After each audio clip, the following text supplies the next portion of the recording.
Right now, with that, we're going to proceed into the sermon for tonight. And I've titled the sermon Crossroads. Crossroads. What is a crossroad? It's that point where several roads intersect. Praise God. So it's more like a junction in life, even though it can be a physical structure.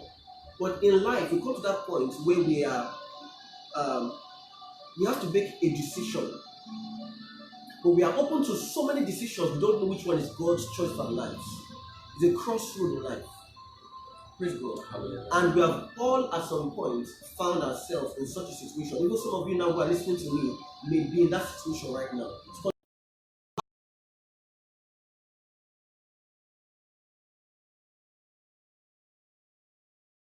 How God brings people out of crossroads. About end 2019, December 2020, and we're about to enter 2020. It's important for us to understand how to come out of crossroads so that we can walk into the path of life, into all that God has prepared for you in this, in your career, in your business, in your family, whatever it may be. Praise God. Understand that time is a continuum. Time is a continuum. There is no breakage in time. It's a continuum. And it's one of the parametric descriptors in the realm of men.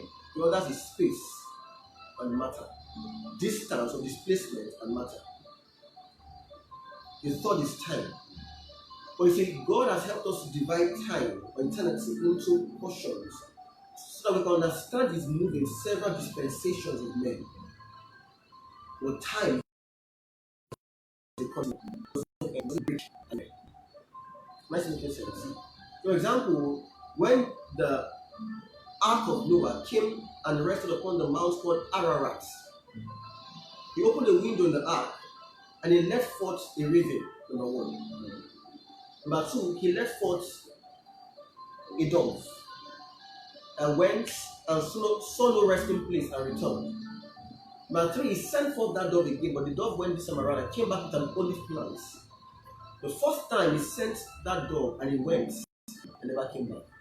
It's a metaphorical description of the dispensations, what's this? Of the move of the Holy Ghost in the realm of men. So the first thing that was let out was a raven. That represents them. Ravens are ravenous, they're beasts, they're beasts, they're like the beasts of birds. They eat dead things, they're greedy, they're dirty. That's the devil. The dove that was sent represents the Holy Spirit that moved around the waters and found a resting place and came back to the ark. Just like in creation. The Spirit of God hovered over the face of the waters. Listen with me. Mm-hmm. The second was that the Holy Spirit went and brought forth an olive plant, presenting the anointing, the anointed, who is Jesus Christ. Mm-hmm. So it represents the move of the Holy Spirit with the Lord Jesus Christ. And it came back because Jesus Christ now has come back. And the third time, Noah let forth the dove and never came back. Why? Because the Holy Spirit has been sent forth from heaven to activate the dispensation of grace, and that era has not ended yet. So it's still operating in the earth of men. I said that to say this, that even though 2019 is ending and 2020 is about to begin, in God's holistic view of eternity, time has not broken, it's a continuum. So if you continue doing the same things, you're going to get the same result even in 2020. And one of the things I intend to achieve in this teaching and preaching is how to come out of crossroads in life. Now we all end up in crossroads when we listen to the voice of the devil, a misleading or a misguiding voice, or we start out with listening to the voice of God. Eventually, we step out of His presence and begin to give attendance to a misleading or misguiding voice. And we end up in a crossroad. God does not lead any man to a crossroad. That's a dangerous position to be in. How will God do that? Psalm 16 verse 11, for you show me the path of life. For your presence there is fullness of joy, and at your right hand, pleasures forevermore. God leads us along the path of life into His presence, not into a crossroad. Praise God. Hallelujah. And the path of life is revealed, is shown. Praise God. Hallelujah. In 1 Corinthians chapter 14, verse 10, Paul, under the inspiration of the Holy Ghost, says, there are, it may be, many, not few, many kinds of voices, and none of these voices is without signification. So all of these voices are saying something. God is not the only voice that can speak in the earth realm, or even in the realm of the spirit. We always say, oh, I heard the voice of God, I heard the voice of God. Fine, but understand that God is not the only voice that can speak. Please go. Your mind has a voice, heart has a voice, your mouth has a voice. Men have voices. There are the voices of demons and devils, and the voice of angels and fallen angels. One who brings joy, another one who brings sorrow. One who brings gladness and stillness, one will bring confusion, trepidation, and confusion. What voice are you listening to? What voice has brought you to this crossroad in life that you are now in a fix and you need God to bring you out of? So the purpose, the intent of this teaching is for you to learn how to come out of every crossroad situation of life. Am I making sense? Praise God. Hallelujah. So if you're listening to me, my prayer today is that God will give you understanding to interpret and to grasp all that you're going to hear today and bring you out of every crossroad situation of your life. Amen. In the mighty name of Jesus. Amen. Now, whenever you find yourself in a crossroad, this is what you should do. Listen to me very carefully. Take attendance to the written word of God. Meditate on it. Eventually, you will come into God's presence where you can hear a spoken word that will bring you out of the crossroad and place you on the path of life into your destination. But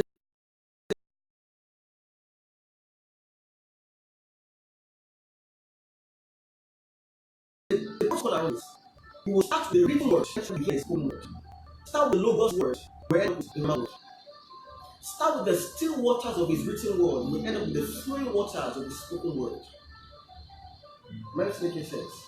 Start with the shoe bread, the tasteless bread of scriptures, and then you will end up with the spoken word, the sweet manna of prophecy, which is the noun word. Praise God. Hallelujah. So start with the lamp dimension of the word. We'll end up with the light dimension of his word. The psalmist says in Psalm 119 and verse 105 that your words is a lamp unto my feet, number one, and then a light unto my path, number two. So God starts us up with the lamp dimension of his word to show us where we are, and then proceeds us to the light dimension of his word that leads us to where we ought to be. Am I making sense? So let me give us some words of wisdom, some axioms that will help capture this protocol to class. Number one, give attendance to what God has said, and eventually you will hear what he's saying. That's number one. Give attendance to what God has said, and you will find yourself in what he's saying. Praise God. Hallelujah. Number two, the lamp of God's word shows us where we are, so that we can come to the point where his light dimension of his word will take us or lead us to where we ought to be. Praise God. Hallelujah. So God's written word shows us where we are, and then his spoken word guides us to where we ought to be. Praise God. Hallelujah. It is for as many as are led by the Spirit of God, they are the sons of God. But how are we led? That's another question. By the spoken word, not the written word. Let me very carefully. The written word does not lead you anywhere. It only shows you where you are. But the spoken word guides you to where you ought to. Isaiah chapter 30 verse 21. And thine ear, whether it's your physical ear or the ears of your heart. Because the three letters E-A-R are within the word heart. Thine ear shall hear a word behind you, saying, walk ye along this path, when you turn to the right hand, or when you turn to the left. The spoken word, not the written word, directs. But you need to start with meditating on the what? Written word. And then you will end up in the spoken word. Third axiom, watch very carefully. Put what God has said in your voice. And eventually, you will hear the words he's speaking in his own voice. Psalm 19, I think verse 14. Let the words of my mouth and the meditations of my heart be acceptable in your sight, O God. Eventually, that brings you into the presence of God where you can hear his spoken word to direct you out of the crossroad. Listen very carefully. Remember, I said that the flowing water or the river dimension is the spoken word dimension of God's word. The Bible says in Psalm 1, verse 2, but his delight is in the law of the Lord, and in the law of the Lord does he meditate day and night. Number 3, he shall be like a tree planted by the rivers of flowing water, so you can now hear the spoken word of God. Am I making sense? That's deep. Praise God. Hallelujah. But the protocol is to start with what he has said, and then you end up with what he said. Praise God. It is only the spoken word of God that can bring you out of every crossroads in your life. When you don't know what to do, when you don't know the decision to take, you are in a fix, you are confused. Only the spoken word can bring you out of it. But you need to start with giving attendance to what the written word. Praise God. Hallelujah. This is profound. Very, very profound. You see, the biggest problem, be very careful, with being led by the Spirit is this. It is not what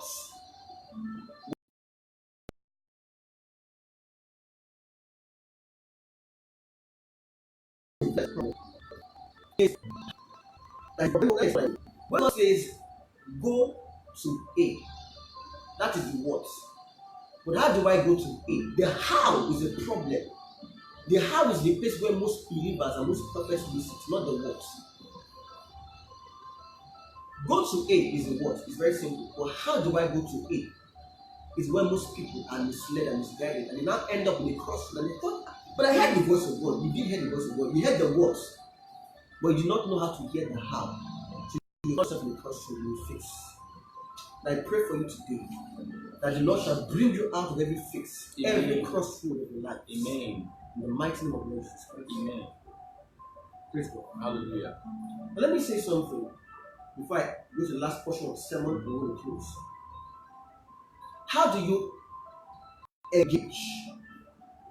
How do you intermeddle with the written word dimension of God's word so that you find yourself in his presence to hear his spoken word? It's very, very simple. Now, the Bible says in Proverbs 18, verse 1, that through desire, a man, having separated himself, seeketh and intermediate with all wisdom. So you begin to speak the written word of God to your hearing. Begin to engage the written word. Begin to speak it to your hearing. Let the words of my mouth and the meditations of my heart be acceptable in your sight, O God. And this book of the Lord shall not depart out of your mouth, but thou shalt meditate therein day and night, that thou mightest observe to do all that is written therein. Then will you make your way. See again, way. Out of the crossroad, your way.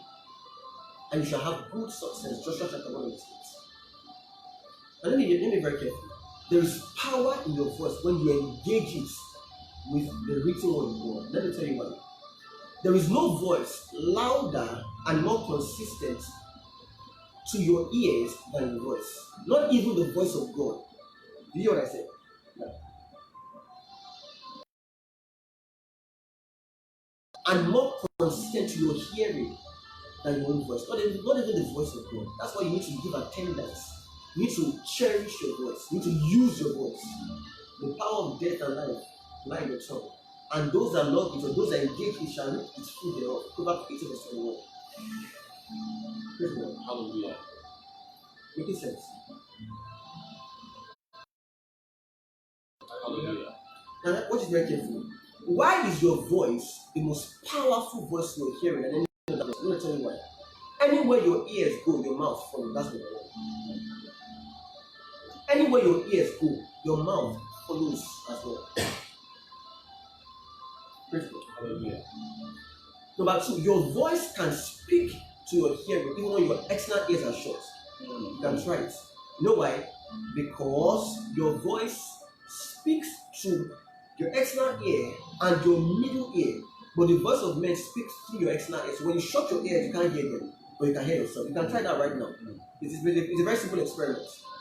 Because we have the external ear called the pinna, we have the middle ear called the anvil, the hammer, and the stirrup, and we have the inner ear called the cochlea, where we have what we call the auditory nerve connected to the brain. And that's biology. Sorry for taking that part. Praise God. But the point is that when a man speaks to himself, he speaks both to his external ear and his middle ear. Praise God. So even when he closes his external ear, he can see, I can hear myself right now. You can try it yourself. That's the power that your voice has. Praise God. Hallelujah. I mean, all men may require your external ear to speak to you, but you don't require that. You require your inner ear, your middle ear to speak to yourself. So your voice is more powerful anytime than your own voices. Praise God. Hallelujah. Am I making sense? And then your voice is built in such a way that it's in the same vessel that your ears are. So you see the advantage that your voice carries that other people don't have over you. There is no voice louder, more consistent to your hearing than your own voice. And it's with that voice now that you should not engage the written word of God, alright, through the instrumentality of meditation that brings you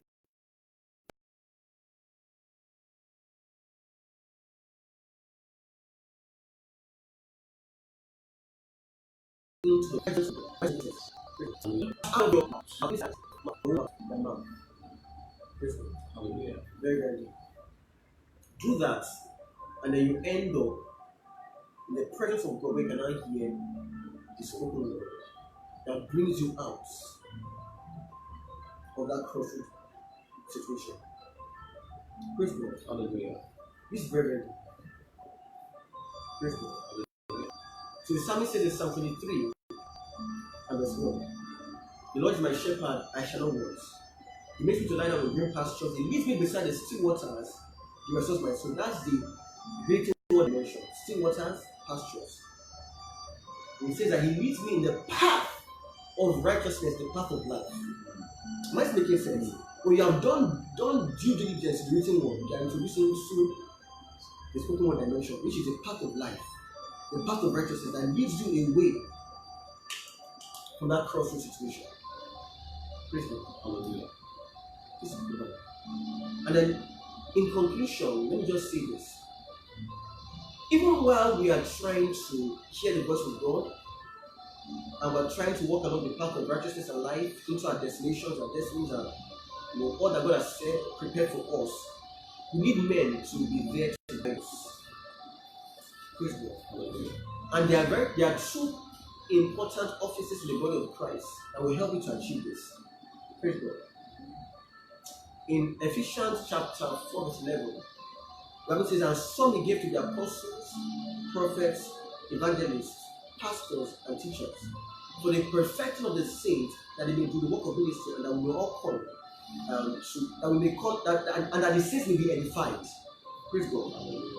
Perfect the saints, work of ministry, and edify the church. That's what the Bible says. Ephesians chapter 4 verse 11. But there are two offices that are very, very critical and important to the believer's life when it comes to taking decisions about life. One is the prophetic office, and number two is the pastoral office. Just be very, very careful, so that you don't make the same mistakes you made in 2019, 2020. The prophet will give you details of your life in the future, but the pastor will give you details of your life in the present. The prophet is sound enough to give you details of your life in the future. Your pastor is sincere enough to give you details of your life in the present. For example, a prophet can come and say in 2 years' time you get married and disappear because it's itinerant. It goes round. But the pastor is with you to say, yes, you get married, but work on your character. You have anger and you spoil your marriage. Praise God. So the prophet said you're going to get married in 2 years' time, and you get married in 2 years' time because you failed to give attendance to the pastor. Divorce came because of your anger issue. Praise God. The prophet is the metaphorical representation of the spoken word because he speaks over the scene now. But your pastor is the metaphorical representation of what God has said, which is also important. But as a matter of fact, that's where you should start from. I said to you understand. There is protocol that must be engaged. If truly we will walk in the path of life, in the path of righteousness, in the path, all right, that makes sense, the path of God's will for our lives in 2020. It will not be automatic because it's a new year. We make that mistake. We're so optimistic, we're so motivated. Yes, I understand. It's a new year resolutions.